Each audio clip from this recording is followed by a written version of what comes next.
Welcome to another episode of Myths for Sleep, where the Olympian gods create more drama than all seasons of Game of Thrones combined, just with better special effects and significantly worse family therapy.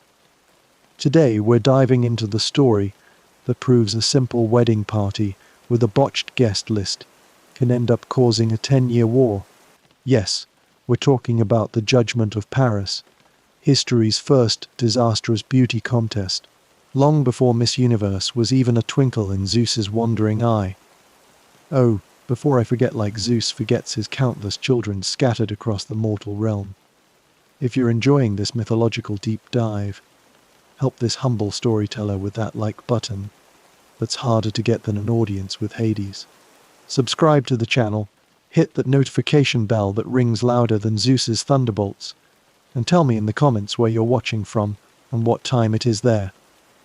I always wonder if I'm helping someone question their life choices at 3 a.m. in Tokyo, or if someone's pretending to pay attention in an online meeting in New York, while listening to Greek gods behaving badly. From now on, you are a dream traveler, able to journey through time and witness firsthand the comedies and tragedies of Greek mythology.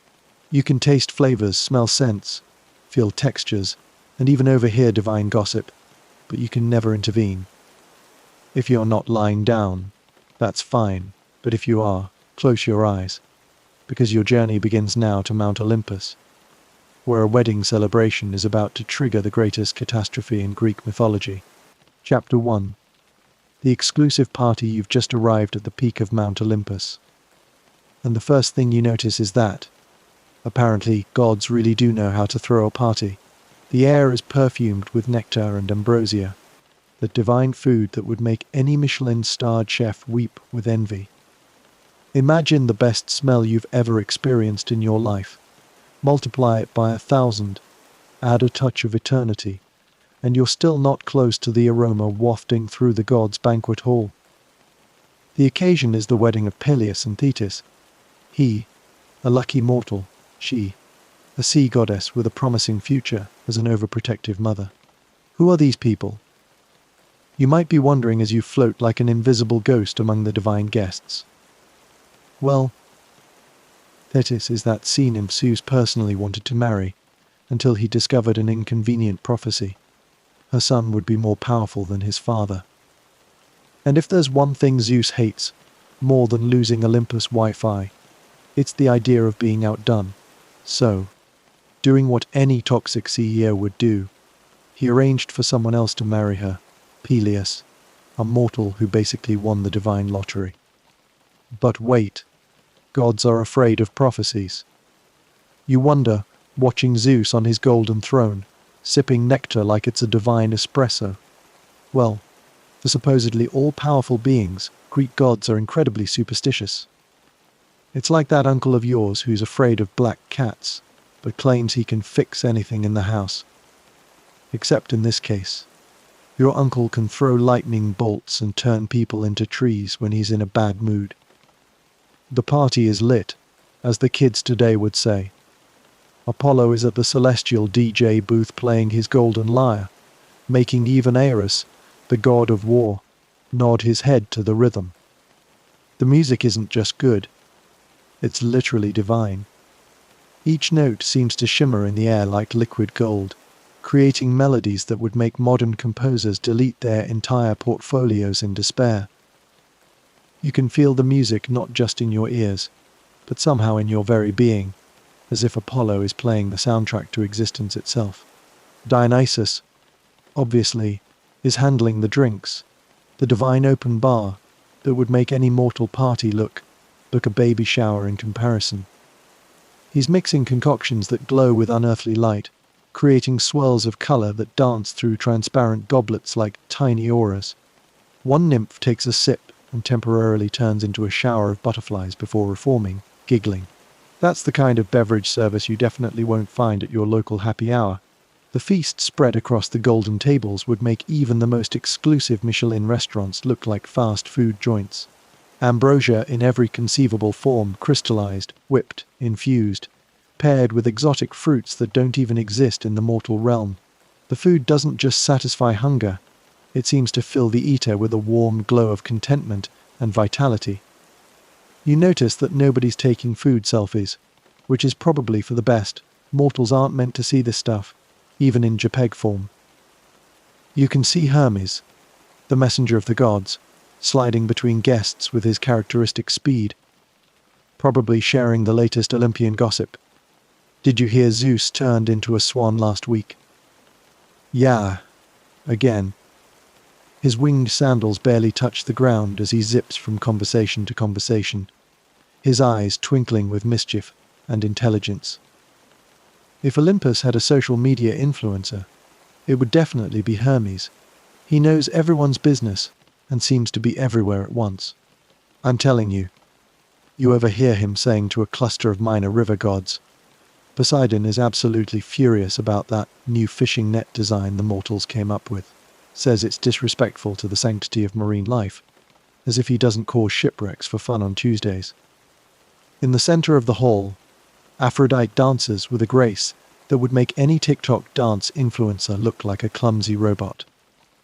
Each movement is poetry, each gesture a sonnet.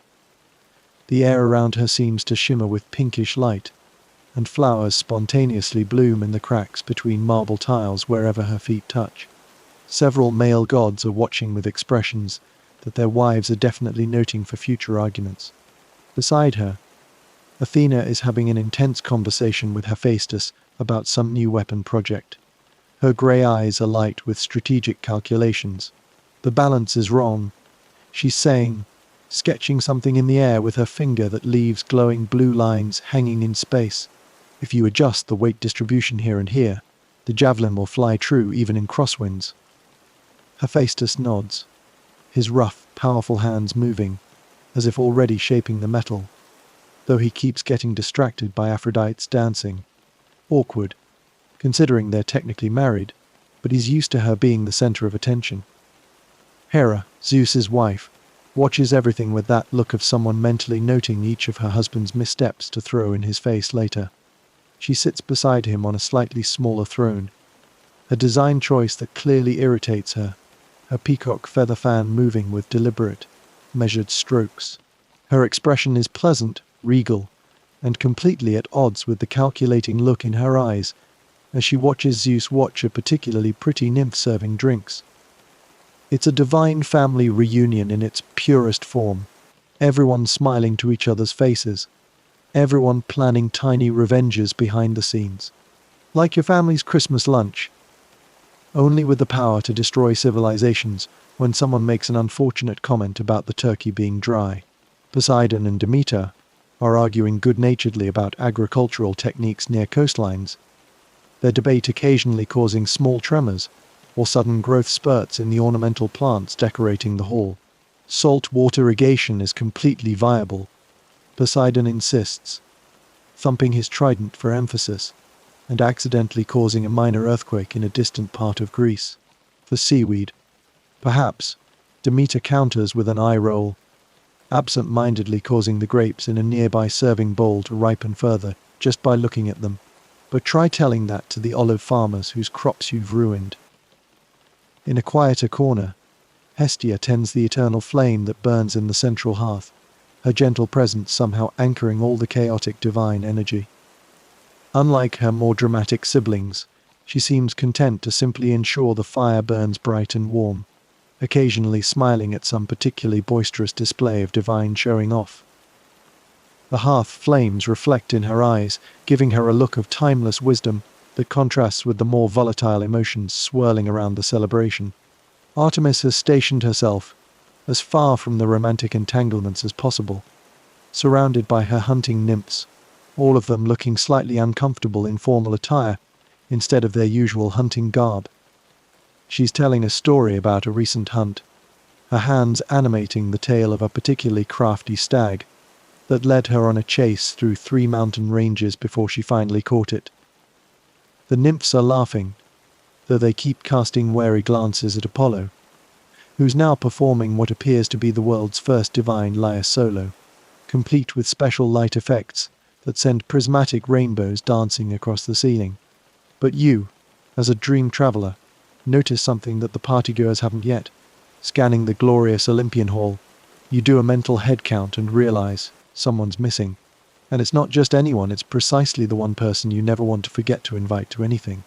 While the gods celebrate, laugh, and dance, completely oblivious to the impending disaster, you can feel something in the air beyond the divine perfume, that uncomfortable sensation that precedes a storm. Because in Greek mythology, just like in modern reality shows, there's no perfect party without spectacular drama forming in the wings. As you float near the massive golden doors of the hall, you feel a cold draft. Unusual, since Olympus supposedly has perfect weather controlled by Zeus himself. The chill carries with it a scent that cuts through the ambrosia and nectar, something sharp, bitter, and strangely compelling. It's the olfactory equivalent of that feeling when you know you've forgotten something important but can't quite remember what. And that's when you see her, outside the hall, watching the party through a gap in the doors. Her eyes gleam with a mixture of hurt and malice, reflecting the light from inside in a way that makes them look like twin stars burning with cold fire. Eris, the goddess of discord, didn't receive an invitation to the celebration. Apparently, the Olympian gods never watched princess movies, where ignoring a powerful character on the guest list always creates a mess. It's like not inviting the problematic aunt to the wedding, except this particular aunt can literally manifest chaos. You want to scream, alert someone, but remember that you're just an observer on this dream journey. All you can do is watch as Eris, with a smile that would make the Joker look like an amateur, prepares her wedding gift. Unlike the resplendent gods inside, Eris doesn't drape herself in gold and finery. Her beauty is darker, more dangerous. She wears a gown that seems to be made from the shadows between stars. Her hair a cascade of darkness that somehow absorbs light rather than reflecting it. Around her wrists, thin chains of black metal jingle softly with every movement, each link inscribed with the name of a conflict that tore apart families, cities, or kingdoms. What strikes you most is how similar she looks to the other goddesses. Clearly divine, clearly powerful. Yet there's something fundamentally different about her energy. Where the Olympians radiate light and power outward, Eris seems to pull everything inward, like a black hole dressed in divine form. She's not evil, you somehow understand, just necessary. A universe with only harmony would stagnate, after all. Not even a courtesy invitation, she murmurs to herself, her voice like velvet over steel. They invite sea nymphs and minor river spirits, but not me. As if chaos isn't essential to their precious order. She laughs softly, and nearby, two birds that were peacefully sharing a branch suddenly attack each other with vicious pecks. In her hands, something begins to take shape, pulling light and matter from the air itself, compressing it, molding it with skilled fingers until she holds a perfect golden apple, gleaming with an inner light that makes it look more valuable than all the treasures in all the mortal kingdoms combined. With deliberate care, Eris inscribes something on its surface, her nail leaving glowing letters that then settle into the metal. To the fairest, she holds it up, admiring how it catches the light, and her smile widens, not with joy, but with anticipation. Such a small thing, she whispers to the apple, as if it's a living creature. Such a tiny spark to set against all the divine pride. But then, the greatest fires often start from the smallest embers. You feel a shiver run through your spectral form as you realize you're witnessing the creation of what will become known as the Apple of Discord, one of mythology's most destructive artifacts. It seems so harmless, just a pretty golden fruit with a simple inscription. But in the pressure cooker of divine vanity and power, those 3 words, to the fairest, might as well be a declaration of war. As Eris slips closer to the entrance, preparing to make her move, you follow, morbidly fascinated. You're about to witness the mythological equivalent of someone pulling the fire alarm at a wedding, except this particular alarm will eventually burn an entire city to the ground. Chapter 2. The Rejected Goddess's Revenge. You float closer to Eris, the goddess of discord, feeling a chill down your spine that shouldn't even be possible for a dream traveler. She is frighteningly beautiful, in a way that makes your survival instincts scream danger. Imagine the most stylish Disney villain. Add a look that could freeze hell itself. And you have Eris.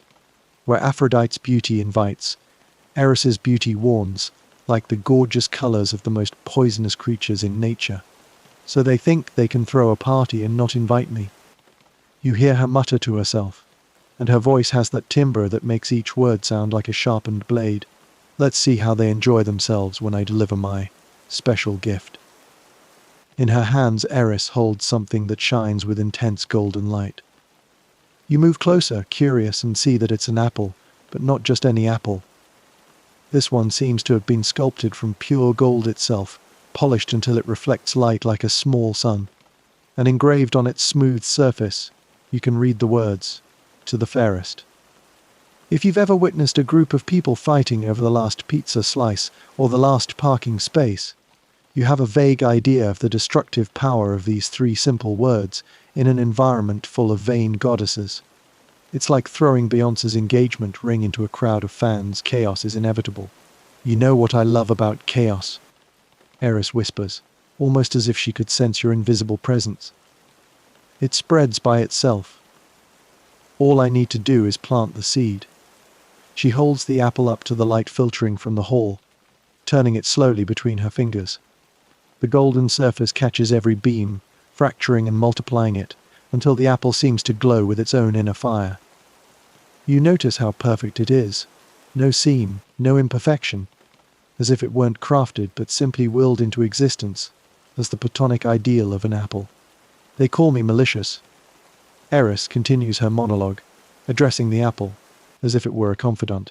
But am I really? I'm merely a mirror, reflecting back the discord that already exists in their hearts. I don't create the jealousy, the competition, the pettiness. I just enhance what's already there. She chuckles, a sound like ice cracking on a frozen lake. And there's so much already there with these Olympians. You feel a shiver run through your spectral body. This isn't just a vengeful deity, she's a strategist. Eris could teach viral marketing classes in the pre-internet era. She perfectly understands the power of well-placed drama long before social media existed. In a way, she's the original influencer, creating content specifically designed to provoke a reaction. The music from inside the hall swells, Apollo really hitting his stride on that lyre, and Eris's expression darkens. Listen to them celebrate, all harmony and light. As if a world without discord could exist. She scoffs. Without me, there would be no change, no growth, no evolution. Conflict drives everything forward. But do they appreciate that? No. They call me a troublemaker and leave me off the guest list. With a graceful movement that resembles a macabre dance, Eris approaches the entrance to the divine hall. She moves like a shadow given form. Each step silent, despite the chains at her wrists that should be jingling with every movement. The darkness seems to cling to her, wrapping around her like a cloak that makes her nearly invisible against the night beyond Olympus. You follow, floating just behind her, simultaneously horrified and fascinated, like watching a master art thief about to steal the Mona Lisa. There's something almost admirable about the elegant simplicity of her plan, the perfect understanding of psychology that informs it. 3 words, 1 apple, and the seeds of a decade-long war are sown. Eris pauses at the threshold, her eyes scanning the celebration inside. Apollo's music is at its peak. Dionysus is serving the most potent round of nectar of the night, and all eyes are on the newlyweds in the center, Peleus looking slightly overwhelmed by his good fortune, Thetis radiant in her bridal glory. Nobody notices the shadowy figure at the door, which is exactly how Eris wants it. For a moment, you think she might have second thoughts. There's a flicker of something almost like longing on her face, as she watches the merriment within, the briefest hint that perhaps she wishes she could join the celebration rather than disrupt it. But the moment passes, replaced by the cold determination of someone who has accepted their role in the cosmic order, however unappreciated it might be. It's nothing personal, she whispers, though whether to herself, to the apple, or to the unsuspecting revelers, you can't tell. It's simply what I do. What I must do. With the precision of an Olympic basketball player, Eris wins back her arm and throws the golden apple. The glittering object draws a perfect arc through the air, passing over the distracted heads of the guests, reflecting the light of the eternal torches that line the hall. Time seems to slow as the apple reaches the apex of its journey, hanging for an impossible moment at the height of its trajectory, as if the fates themselves are holding their breath. Then gravity reasserts itself, and the apple begins its descent, spinning slowly, the inscription flashing with each rotation. To the fairest, to the fairest, to the fairest, until it lands, thump, exactly in the center of the main table, between three of the most powerful and vain goddesses of Olympus, Hera, Athena, and Aphrodite. The sound of the apple hitting the table isn't particularly loud, but somehow it cuts through the music, the laughter, the conversation, like a thunderclap. Time seems to freeze. You can almost hear the sound of a needle scratching across a record as the music stops abruptly. Conversations cease mid-sentence. All heads turn. The apple rolls slightly before settling, spinning on its axis, like a golden top before coming to rest. The inscription clearly visible to the three goddesses, who now stare at it with expressions ranging from surprise to calculation to delighted interest. Hera, queen of the gods, is the first to react. With the dignity of someone accustomed to being the wife of the most powerful guy in the universe, she reaches for the apple. Her movements are deliberate, regal, imbued with the absolute confidence of someone who has never questioned her right to claim the best of everything. Obviously, she thinks, and you, as a dream traveler, can somehow feel her thoughts. This is for me. Who else would be the fairest but the queen? Her fingers, adorned with rings that contain stars captured at the moment of their birth, stretch toward the golden prize. There's already a hint of a satisfied smile playing at the corners of her lips, the expression of someone who expects to win because, well, she always does. But before her fingers touch the precious metal, another hand appears, elegant, strong, and determined. Athena, goddess of wisdom and strategic warfare, grabs the apple with the speed of someone who plans 10 moves ahead. Her expression doesn't change, but there's a glint in her stormy grey eyes that speaks volumes. Beauty is not just physical appearance, her look seems to say, but also the perfection of the mind. Clearly, the prize belongs to me. She raises the apple slightly, examining the inscription with the analytical gaze of a scholar, turning it to catch the light, as if the words might change or reveal hidden meaning under closer inspection. There's a slight nod of approval, both for the craftsmanship of the object and for what she clearly sees as the obvious conclusion about its intended recipient. And then, in a movement that perfectly matched dramatic slow motion in any action movie, a third hand enters the dispute. Aphrodite, the very goddess of love and beauty, snakes her perfect arm between the other two goddesses, and plucks the apple from Athena's grasp with the casual ease of someone taking what is unquestionably theirs. She smiles with the confidence of someone who invented the concept of being hot. Girls, please. Her smile says it all. Do you see the word beauty in the job description? This is literally my department. She holds the apple up to her face, the golden gleam complementing her radiant complexion. The contrast between the metal and her living beauty somehow makes both appear more magnificent, the apple more lustrous, her beauty more breathtaking. It's a masterclass in accessorizing, if accessorizing could trigger international incidents. The tension in the air is so dense you could cut it with Hera's sword. The other gods instinctively back away, forming a circle around the three goddesses, who now face each other like boxers before the main fight. There's a collective intake of breath, as everyone realizes this is about to get ugly in the most beautiful way possible. Eris, from outside, observes her work with the satisfaction of an artist contemplating their masterpiece. Mission accomplished. She silently walks away, her form dissolving into the shadows at the edge of Olympus, knowing her work is just beginning to bear fruit. Like all the best chaos agents, she doesn't need to stick around for the fallout. It will happen with, or without her further involvement. Back in the hall, The situation is escalating faster than Twitter trending topics.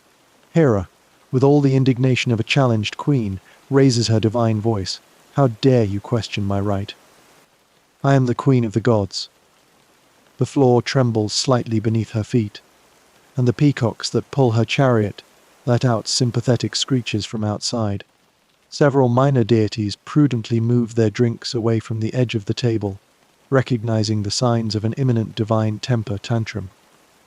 Athena, never one to back down from a challenge, responds with the calculated coldness of a chess player. Beauty without wisdom is like a golden crown on an empty head. Aunt Hera. There's a collective ooh-hoo-oh from the assembled gods at this elegant but devastating burn. Dionysus spits out his drink, and a nearby nymph frantically fans herself, overwhelmed by the sheer drama unfolding. Athena continues, her voice level but razor-sharp. True beauty comes from perfection of form and thought together. Anyone can be merely decorative. Only the wise can be truly beautiful in a meaningful way. Aphrodite merely laughs, a sound so melodious it makes the surrounding flowers instantly bloom, and several nearby male gods suddenly find their formal chitons uncomfortably tight. Darlings, are you really trying to compete with me in beauty? It's adorable, like watching children trying to reach the stars. She casually flips her hair, and the movement releases a subtle wave of perfume that makes everyone within 20 feet momentarily forget what they were thinking about. I don't need to argue my case. Beauty speaks for itself. She strokes the golden apple with one perfect finger. And clearly, someone already recognizes who truly deserves this. The other gods begin taking sides, murmuring support for their favorites. Apollo and Hermes seem to cheer for Aphrodite. No surprise there, given their appreciation for beauty in all its forms. Hephaestus, obviously, supports his wife, despite knowing about her affairs with Ares. Artemis stands beside her half-sister Athena, her hunting bow suddenly and somewhat alarmingly in her hands. The divine hall quickly transforms into something between a presidential debate and the finale of a competition reality show. You notice Zeus's expression changing from mild amusement to growing concern as the argument heats up. The king of gods has seen enough divine squabbles to recognize when one is about to escalate beyond the entertaining dinner conversation, phase into the potential cosmic catastrophe territory. Several of the crystal goblets on the banquet table have already shattered from the sheer force of divine emotion radiating from the three goddesses. The newlyweds, Peleus and Thetis, are huddled together at the far end of the table, their expressions clearly conveying that this is not how they imagined their wedding reception would go. Peleus in particular looks like he's mentally calculating the distance to the nearest exit. Zeus, realizing that this situation could quickly turn into a divine civil war that would ruin not just the party, but potentially the entire cosmic order, rises from his throne with the expression of someone who just realized they forgot their wife's birthday. Silence. His voice thunders, literally making Mount Olympus shake. Everyone freezes in place, even the dancing nymphs in mid-twirl. The king of gods scans the room with eyes that have witnessed the birth and death of civilizations, and you can almost see him calculating the diplomatic nightmare unfolding before him. This, he pronounces with the weary tone of someone who's seen this exact scenario too many times, is precisely why we can never have nice things on Olympus. Chapter 3, Three Goddesses and an Apple. The silence following Zeus's thunderous command is so absolute you could hear an ambrosia drop. Three goddesses, one golden apple, and enough divine ego to fill the Mediterranean. You couldn't script a better reality show if you tried. The other gods back away, forming a spectator circle worthy of a celestial WWE match. Several minor deities are already discreetly placing bets with Hermes, who somehow produced a divine betting book from thin air and is offering odds on the outcome. Zeus massages his temples like a parent dealing with squabbling children at Walmart, except these children could trigger earthquakes with their tantrums. A small thundercloud has formed directly above his head, occasionally discharging tiny lightning bolts into his magnificent beard, which only adds to his stressed-out dad aesthetic. Ladies, he begins, his voice carrying the weight of someone who's been managing divine drama since the dawn of time. Perhaps we should approach this diplomatically. The suggestion hangs in the air like a poorly received dad joke. You notice Apollo wincing, Dionysus taking a significantly larger gulp of nectar than is strictly necessary, and Poseidon suddenly becoming very interested in the pattern of his trident. Nobody, it seems, has much faith in Zeus's diplomatic skills, least of all the three goddesses currently locked in a celestial standoff. Hera snorts in a most unqueenly manner. Diplomacy. From you, the man who solves problems by turning into animals to seduce women. Her voice drips with sarcasm thick enough to spread on toast. The other gods collectively wince. Someone, probably Hermes, whispers "ooh ooh burn" from the back of the crowd. Several nymphs giggle nervously, then quickly compose themselves when Hera shoots them a look that could curdle nectar. Zeus's thundercloud grows slightly larger. I was merely suggesting. We know exactly what you were suggesting, Hera interrupts, adjusting her golden crown with a huff that causes distant mountains to tremble. You want us to just work it out like this, is some minor disagreement over who gets the last ambrosia cookie. This is about honor, Zeus. About recognition of true beauty and worth. She stands taller, her divine aura intensifying, until she's practically radiating royal indignation. And we all know I am the rightful recipient of that apple. If we're defining rightful as most likely to hold a grudge for the next several millennia, if she doesn't get her way, then perhaps. Athena remarks dryly, her grey eyes cool, as she examines the tip of her spear with studied nonchalance. A collective ooh-hoo rises from the spectators again. The divine equivalent of shots fired echoes through the hall. You float closer, enjoying this divine soap opera from your privileged dream traveler position. The goddesses are practically radiating power, not in the inspirational Instagram quote way, but in the might accidentally vaporize you way. The air around them shimmers with barely contained energy, causing the nearest decorative columns to develop hairline cracks from the pressure. You notice several of the less powerful deities slowly inching toward the exit, clearly sensing that this might be a good time to remember urgent appointments elsewhere. Ladies, please. Aphrodite interjects, her voice somehow cutting through the tension, while simultaneously adding to it. We're making a scene at poor Thetis's wedding. She gestures to the bride, who has the frozen smile of someone witnessing their special day derail spectacularly, but is trying to maintain composure. Perhaps there's a more civilized way to resolve this, says the goddess, whose idea of conflict resolution usually involves turning people into plants or animals when they don't call her the prettiest, mutters Artemis from nearby, loudly enough to be heard. Several gods chuckle, only to fall silent when Aphrodite turns her smile toward them, a smile that somehow promises both boundless pleasure and creative retribution. Athena steps forward, her grey eyes calculating like the world's most advanced supercomputer. Her owl familiar perches on her shoulder, somehow managing to look both wise and judgmental of the entire proceedings. This requires an impartial judge, she says reasonably, someone with no stake in the outcome. Ars, god of war, perks up hopefully. I could judge no, shout approximately 20 gods in unison, including all three goddesses involved in the dispute. Ares slumps back, mumbling something about never getting to decide anything fun, while polishing his already gleaming sword with unnecessary vigor. A mortal, perhaps, Aphrodite suggests, twirling a perfect curl around her finger in a way that somehow makes several minor gods swoon simultaneously. You notice Hephaestus, her husband, grimacing and taking a sudden interest in the craftsmanship of the golden goblet in his hand. Someone who can appreciate true beauty. She throws a pointed look at her competitors that basically screams good luck. Ladies. Zeus seizes this idea like a drowning man grabbing a life raft, his thundercloud dissipating slightly. Yes. A mortal judge. Brilliant. He's not about to get caught in the middle of this divine catfight. Being king of the gods might come with unlimited power, but even Zeus knows better than to tell his wife she's not the prettiest goddess in the room. That's the kind of mistake that gets you sleeping on the cosmic couch for a century. But who? Hera demands, eyeing her husband suspiciously. Her peacock feather fan moves more rapidly, creating a small windstorm that ruffles the elaborate hairstyles of nearby nymphs. Not one of your acquaintances, I presume.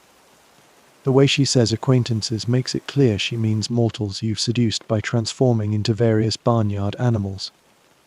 Zeus looks mildly offended, though the effect is somewhat undermined by his obvious relief at having dodged the judging responsibility.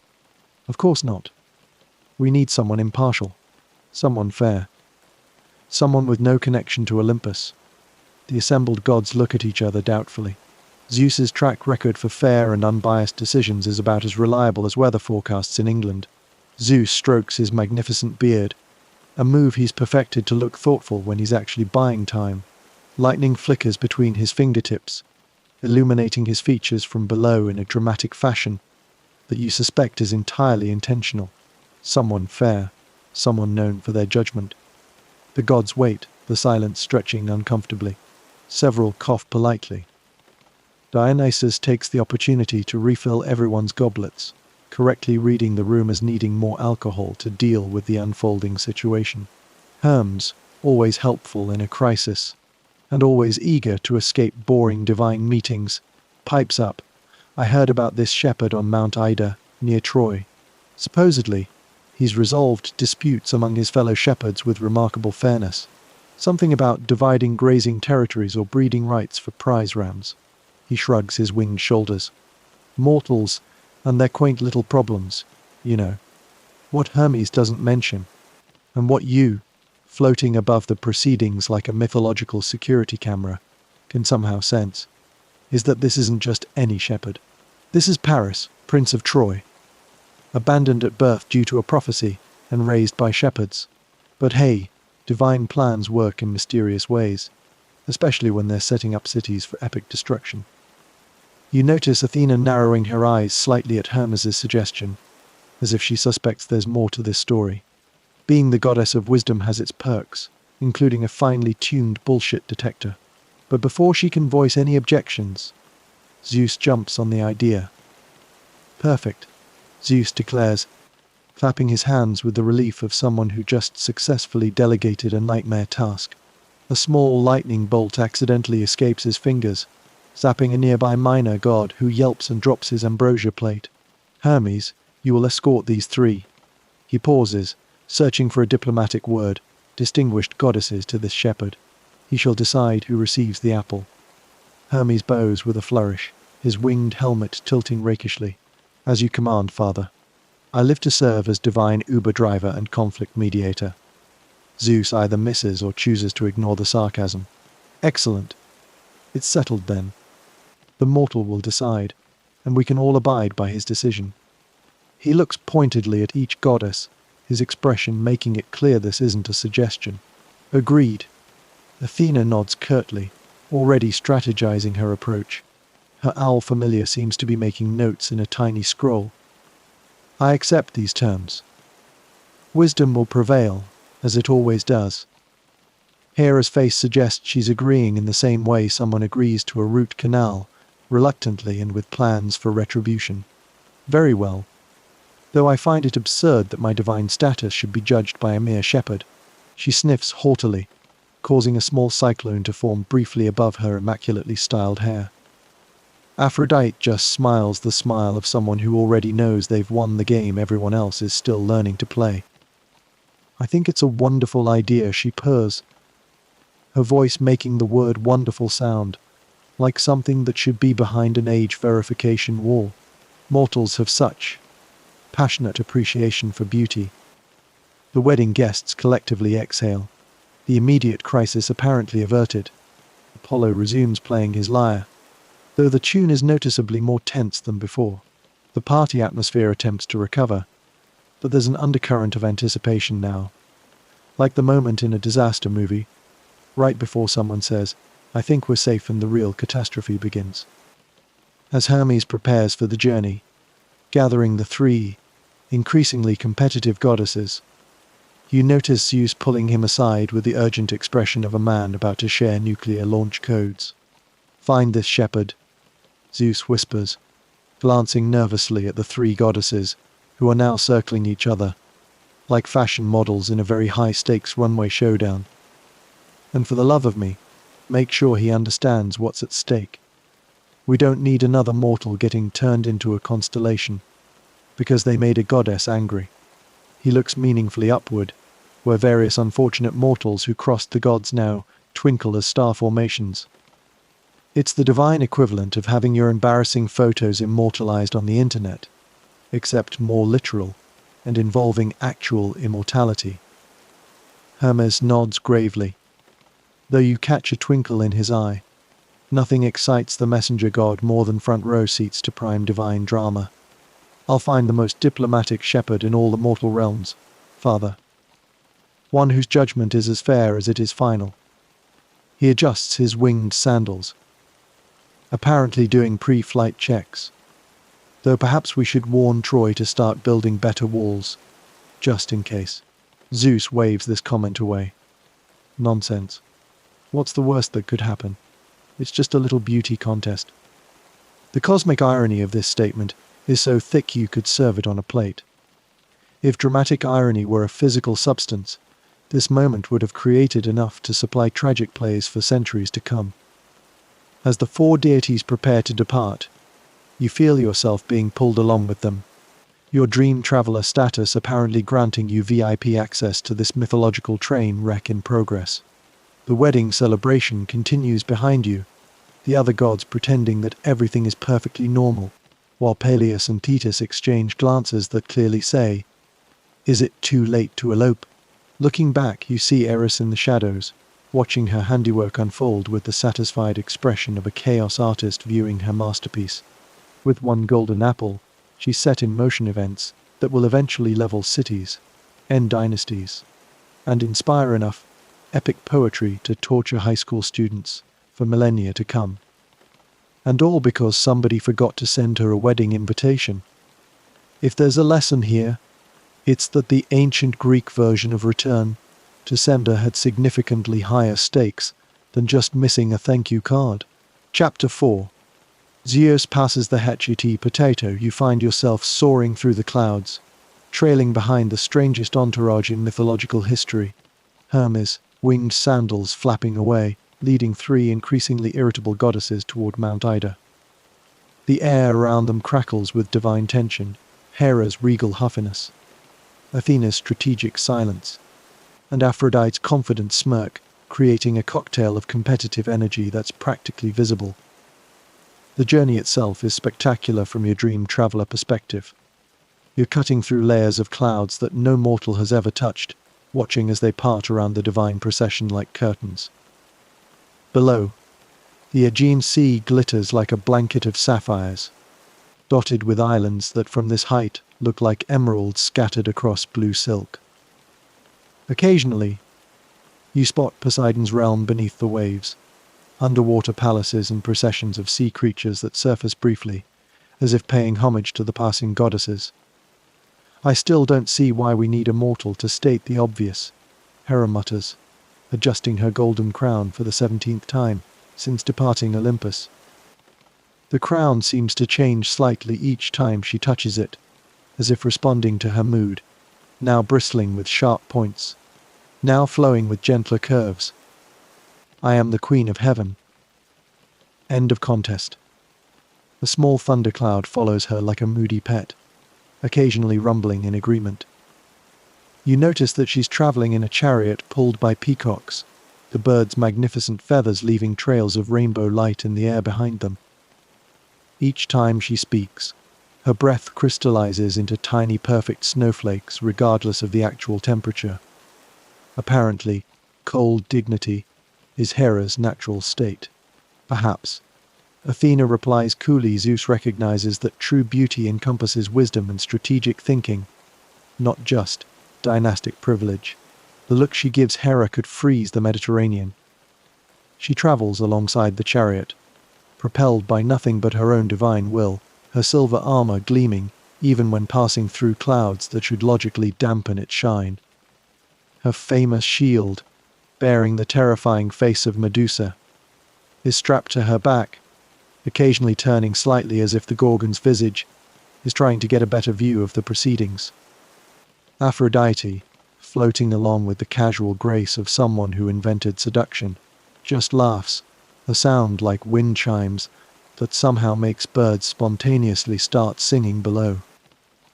Unlike her more martially outfitted companions, she travels reclining on a giant scallop shell that hovers through the air as easily as it would float on water. Rose petals continually form and dissolve around her, creating a perpetual pink haze that smells like the first bloom of spring mixed with something more adult. Darlings, you're both adorable. It's like watching children argue about who's the better astronaut when neither has ever been to space. You wince, expecting divine lightning to start flying, but Hermes smoothly interjects, zipping between the goddesses with the practiced ease of someone who's been preventing divine conflicts since time immemorial. Ladies, please, save your persuasive arguments for our judge. We're almost there. The messenger god has the harried look of a retail worker on Black Friday, someone just trying to get through this shift without a cosmic incident. His caduceus, the staff with two intertwined serpents, occasionally glows with a warning light, as if measuring the rising divine tension, like some mythological Geiger counter. I still don't understand why Zeus didn't simply judge himself. Hera continues, apparently unable to let it go. He certainly has no problem passing judgment on everything else in creation. Would you have accepted his verdict if he hadn't chosen you? Athena asks pointedly, raising one perfectly sculpted eyebrow. Hera's thundercloud darkens ominously. Of course he would have chosen me. I'm his wife. Aphrodite's laughter tinkles again. Oh, honey, being his wife hasn't exactly been a guarantee of his attention in the past, has it? If looks could kill, Aphrodite would be experiencing temporary divine discorporation right about now. Hera's expression could wither crops and curdle milk at 50 paces. You overstep, daughter of sea foam. Just stating facts, mother-in-law, Aphrodite replies sweetly, examining her perfect nails with studied nonchalance. How many of my half-siblings are running around because Zeus couldn't keep his thunderbolt in his chiton? Below, the landscape of ancient Troy spreads out like a living map. You can see the mighty city walls, the gleaming palaces, the bustling markets, all blissfully unaware that they are become as a lateral damage in a divine beauty contest. It's like watching someone walk cheerfully into a horror movie, while you're screaming "Don't go in there" from the theater seats. The city itself is impressive, clearly a wealthy and powerful kingdom, with walls so thick and high they were supposedly built by Poseidon and Apollo themselves, apparently during a period when Zeus had them doing community service for some now forgotten divine offense. Ships crowd its harbor, bringing goods from across the known world. Farmland surrounds the city like a patchwork quilt of greens and golds, dotted with olive groves and vineyards. From this height, you can even make out tiny figures moving about, merchants, soldiers, ordinary Trojans going about their daily lives, completely unaware that their doom is literally passing overhead. Troy looks prosperous, Athena observes with the analytical eye of someone mentally calculating tax revenues and military capabilities. Their temples to me are particularly well constructed. Their temples to everyone are well constructed, Aphrodite counters. The Trojans are nothing if not diplomatically pious. They hedge their divine bets. Smart Hermes comments.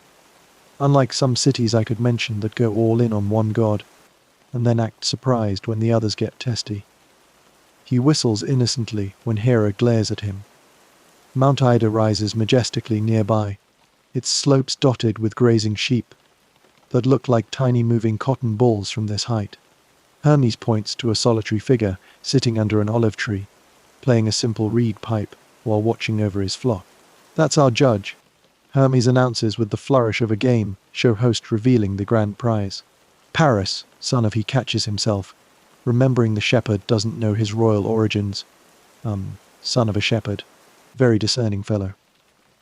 Excellent judge of sheep quality. The three goddesses peer down at the mortal, each assessing him like contestants sizing up a talent show judge.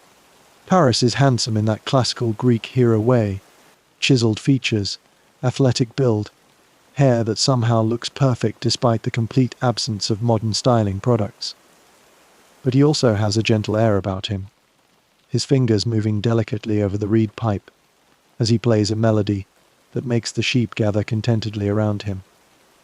From your elevated position, you can see what Paris cannot, the golden thread of fate that connects him to the great city of Troy, confirming his true identity as a prince in shepherd's clothing. It pulses with a dull light, like a warning signal that's been muted, but not entirely silenced. He's quite beautiful himself, Aphrodite remarks appreciatively, rearranging herself on her shell into an even more flattering pose, as if already preparing for her audience with the shepherd. He appears intelligent, Athena notes, observing how he's arranged his flock in an efficient pattern, creating natural defensible positions against predators. Her owl familiar, which has been silently judging everything throughout the journey, gives a small nod of approval.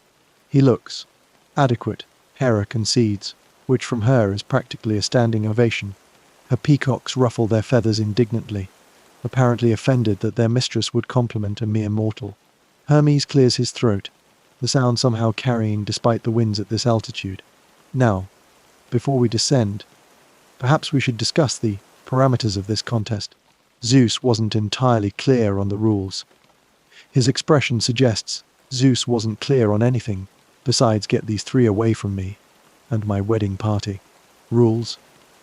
Aphrodite laughs again, the sound causing a nearby cloud to reshape itself into a heart.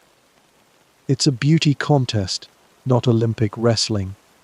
The fairest gets the apple. Yes, but fairest can be interpreted in many ways, Athena points out, ever the strategist.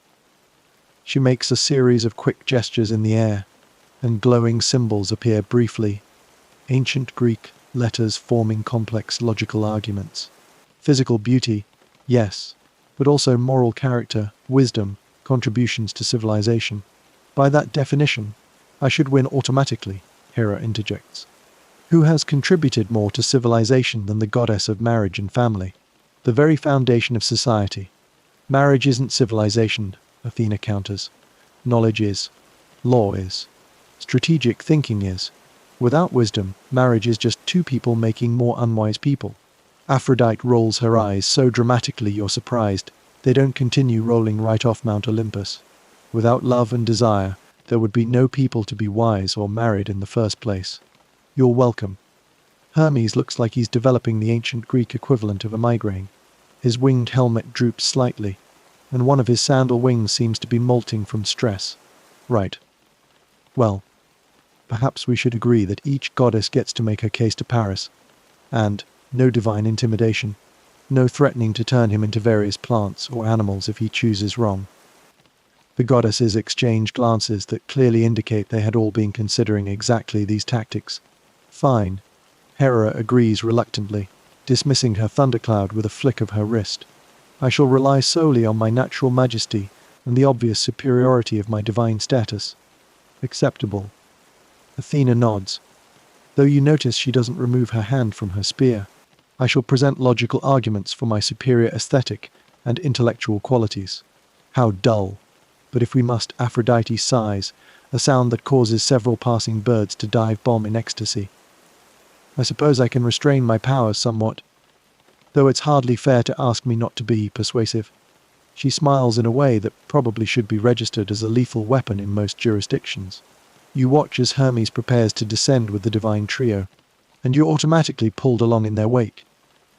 As you approach the unsuspecting shepherd, you can't help but feel like you're watching the mythological equivalent of those videos, where someone's about to step on a rake, the disaster is coming.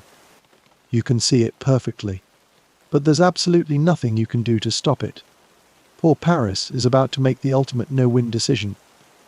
It's like being asked to choose your favorite child in front of the others, except the children are divine beings who can literally ruin your life if they feel slighted. As you get closer, you can't help but notice the irony. This simple shepherd, content with his peaceful life, has no idea he's about to become the catalyst for the greatest war of the ancient world. All because Zeus, king of the gods and master of the universe, couldn't handle a little divine drama at a wedding reception.